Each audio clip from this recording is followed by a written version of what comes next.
সারা দেশে আওয়ামী লীগের পতন ঘটলেও গোপালগঞ্জে আওয়ামী লীগ তার দাপট অব্যাহত রেখেছে। শুধু দাপট বলবো না, একটি হিংস্র অবস্থান তারা সেখানে জানান দিল আবারও। এবারের ঘটনায় বলা হচ্ছে আওয়ামী লীগের হামলায় স্বেচ্ছাসেবক দলের নেতা নিহত, আহত অর্ধশত।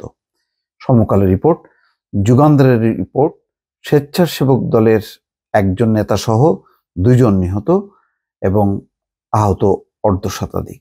খবরে বলা হচ্ছে গাড়ি বহরে হামলার আগে মাইকিং করে লোক জড়ো করা হয়, অর্থাৎ বিএনপির যে গাড়ি বহর যাচ্ছিল সেই গাড়ি বহরে হামলা করা হয়েছে। হামলায় আহতদের গোপালগঞ্জ 250 শয্যা বিশিষ্ট জেনারেল হাসপাতালে নেওয়া হয়। খুবই নির্মম ঘটনা। গোপালগঞ্জ সদরে আওয়ামী লীগ নেতাকর্মীর হামলায় স্বেচ্ছাসেবক দলের কেন্দ্রীয় এক নেতা নিহত হয়েছেন।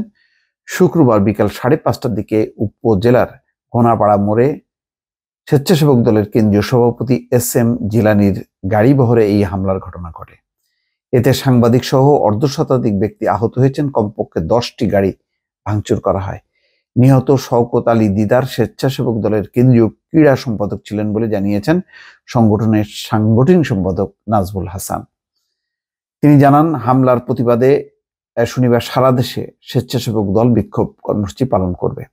গাড়ি বহরে থাকা গোপালগঞ্জ জেলা বিএনপির আহ্বায়ক শরীফ রফিক উজ্জামান জানান, শুক্রবার বিকেলে গোপালগঞ্জ সদরের বেদগ্রাম মোড়ে বিএনপির পথসভা হয়।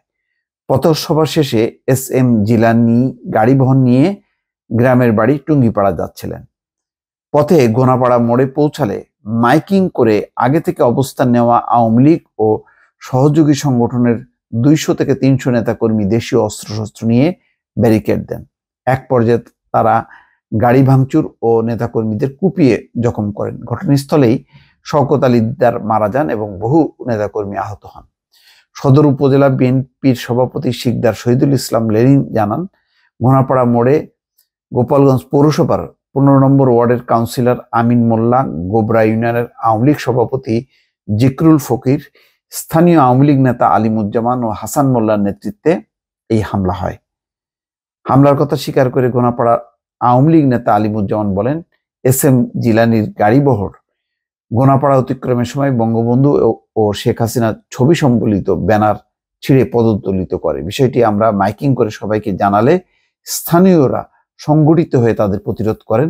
তখনই অপ্রীতিকর ঘটনা ঘটে। গোপালগঞ্জ সদর থানার OC মোহাম্মদ আনিসুর রহমান জানান, বিএনপি নেতা কর্মীদের গাড়ি বহর টুঙ্গিপাড়ার দিকে যাচ্ছিল।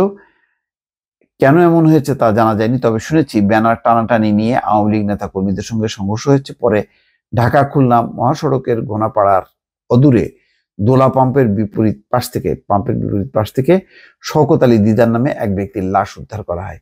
সুরতহাল প্রতিবেদন শেষে ময়নাতদন্তের জন্য লাশটি গোপালগঞ্জ 250 শয্যার জেনারেল হাসপাতালে পাঠানো হয়। বর্তমান পরিস্থিতি পুলিশের নিয়ন্ত্রণে, এখন পর্যন্ত কোনো মামলা হয়নি বলে জানান তিনি। আহতদের মধ্যে SM জিলানি, তার স্ত্রী, গোপালগঞ্জ জেলা মহিলা দলের সভাপতি রওশন আরা রত্না, রাজু বিশ্বাস, মাহবুব খান মুরাদ, লিন্টু মুন্সি, গোপালগঞ্জের সালমান শিকদার, সুজন শিকদার, সবুজ শিকদার সহ 16 জনকে গোপালগঞ্জ 250 শয্যার জেনারেল হাসপাতালে এবং 3 জনকে টুঙ্গিপাড়া উপজেলা স্বাস্থ্য কমপ্লেক্সে ভর্তি করা হয়েছে। বাকিরা স্থানীয় বিভিন্ন ক্লিনিকে চিকিৎসা নিচ্ছেন। পরে জিলানি, তার স্ত্রী রত্না ও বাচ্চার অবস্থার অবনতি হলে তাদের ঢাকা মেডিকেল কলেজ হাসপাতালে পাঠানো হয়। এই সময় টিভির গোপালগঞ্জ ক্যামেরা পার্সন HM মানিকের মোবাইল ফোন কেড়ে নিয়ে বেধড়ক মারধর করেন আওয়ামী লীগের নেতাকর্মীরা। তো এটা এর আগে সেনাবাহিনীর গাড়ি পর্যন্ত আক্রান্ত হয়েছে এবং মামলাও হয়েছে। সেনাবাহিনীর 2টি গাড়ি ভাঙচুর হয়েছে, 3 জন অফিসার আহত হয়েছে এবং আরো সৈন্য প্রায় সব মিলে 9 জন আহত হয়েছে। তো গোপালগঞ্জের এইরকম আওয়ামী লীগের যুদ্ধাংদেহী মনোভাব কেন, এমন হিংস্র একটি অবস্থান কি কারণে, এটা পরিষ্কার না। আমি জানি না এখন এই ঘটনার প্রেক্ষিতে আইন শৃঙ্খলা কর্তৃপক্ষ এটা কতখানি নিয়ন্ত্রণ করবেন বা এই ঘটনার পরবর্তী ফলো আপ কি হয়। দর্শক নিশ্চয়ই তার দিকে নজর থাকবে। ভালো থাকবেন। আল্লাহ হাফেজ।